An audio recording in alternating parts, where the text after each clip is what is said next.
اللہ اکبر اللہ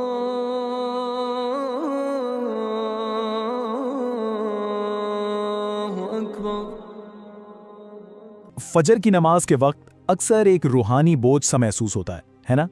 آج ہم اسی جدوجہد کی گہرائی میں اتریں گے اور کوشش کریں گے کہ اسے ایک بالکل نئی روشنی میں سمجھ سکیں۔ تو چلیں اس سفر کا آغاز ایک ایسے سوال سے کرتے ہیں جو بہت سے دلوں میں گونجتا ہے کہ آخر فجر کی نماز اتنی بھاری کیوں محسوس ہوتی ہے؟ یہ ایک ایسا احساس ہے جس سے تقریباً ہم میں سے ہر کوئی واقف ہے۔ جسم پر ایک عجیب سا بوجھ، ذہن پر جیسے کوئی دھن چھائی ہو، اور ایک ایسا دل جو بالکل ساکت اور خاموش محسوس ہوتا ہے۔ عبادت کی لذت کا کوئی احساس نہیں، بس ایک گہری پراسرار خاموشی۔ یہ احساس بہت ہی عام ہے۔ لیکن کیا ہو اگر یہ احساس ہماری کسی روحانی ناکامی کی علامت نہ ہو؟ آئیے اس کیفیت کو ایک نئے زاویے سے دیکھتے ہیں، کیونکہ دل کا سن ہو جانا اس کی موت نہیں ہوتی۔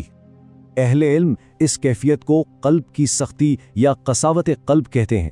یہ ایک ایسی روحانی حالت ہے جس میں دل سخت، خشک اور اللہ کے ذکر یا عبادت سے جیسے متاثر ہونا ہی چھوڑ دیتا ہے۔ اس کی کچھ علامات بھی ہیں، جیسے نیکی کے کاموں میں سستی ہونا، قرآن کے آیات کا جیسے کوئی اثر ہی نہ ہونا، دنیا کی کشش کا آخرت سے زیادہ محسوس ہونا، اور نماز کا بس بے روح حرکات لگنا۔ یاد رکھیں، یہ کمزور ایمان نہیں، بلکہ ایک ایسی حالت ہے جس سے ہماری توجہ کی ضرورت ہے۔ تو یہاں سب سے اہم نقطہ سمجھنے والا ہے۔ عام طور پر یہ غلط فہمی ہوتی ہے کہ شاید روح مردہ ہو گئی ہے یا ایمان کمزور پڑ گیا ہے، جبکہ گہری حقیقت یہ ہے کہ دل پر بس ایک پردہ پڑا ہے، وہ تھکا ہوا ہے یا ایک عبوری کیفیت سے گزر رہا ہے۔ اب جو بات واقعی دلچسپ ہے وہ یہ ہے کہ اس احساس کے پیچھے ایک بہت گہرا ربانی نظام اور یہاں تک کہ سائنسی حقیقت بھی چھپی ہوئی ہے۔ آئیے ذرا روح کے رات کے سفر کو سمجھتے ہیں۔ قرآن کریم اس بارے میں فرماتا ہے، اللہ ہی روحوں کو ان کی موت کے وقت قبض کر لیتا ہے، اور ان کی بھی جنہیں نیند کی حالت میں موت نہیں آتی، پھر جن کی موت کا فیصلہ ہو چکا ہوتا ہے انہیں روک لیتا ہے اور دوسروں کو ایک مقررہ وقت کے لیے واپس بھیج دیتا ہے۔ یہ آیت ایک بہت گہرے ربانی عمل کو بیان کر رہی ہے۔ مطلب ہر رات ہماری روح ایک سفر پہ جاتی ہے اور ہر صبح اسے واپس لوٹا دیا جاتا ہے۔ تو نیند ایک قسم کی جدائی ہے اور بیداری ایک طرح کی واپسی ہے۔ اب ذرا جدید سائنس کی طرف دیکھیں۔ سائنسدانوں نے حال ہی میں دماغ کے اندر ایک صفائی کا نظام دریافت کیا ہے، جسے وہ گلمفیٹک سسٹم کہتے ہیں۔ جب ہم گہری نیند میں ہوتے ہیں تو یہ نظام دماغ میں جمع ہونے والے سارے زہریلے مادوں کو صاف کرتا ہے۔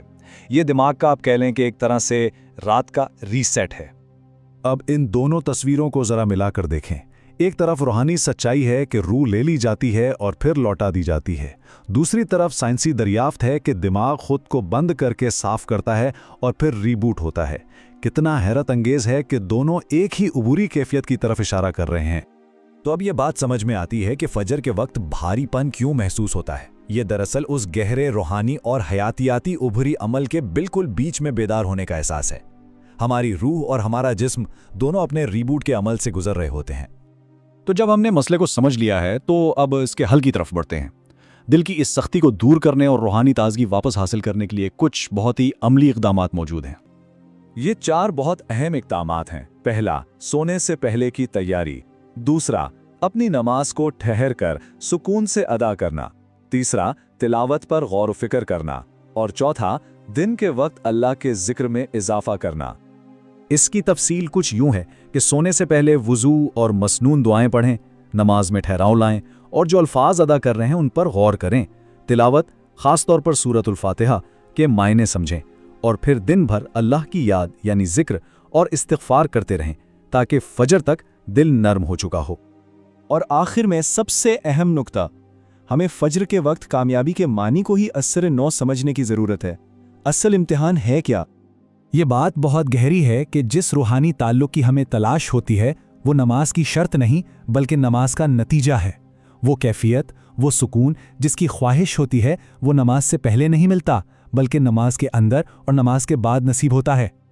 فجر کو اس لیے نہیں بنایا گیا کہ وہ آسان ہو یا اس میں بہت اچھا محسوس ہو، اسے اس لیے بنایا گیا ہے تاکہ یہ اطاعت کا سچا امتحان بن سکے، خاص طور پر اس وقت جب کوئی جذبات یا احساسات موجود نہ ہوں۔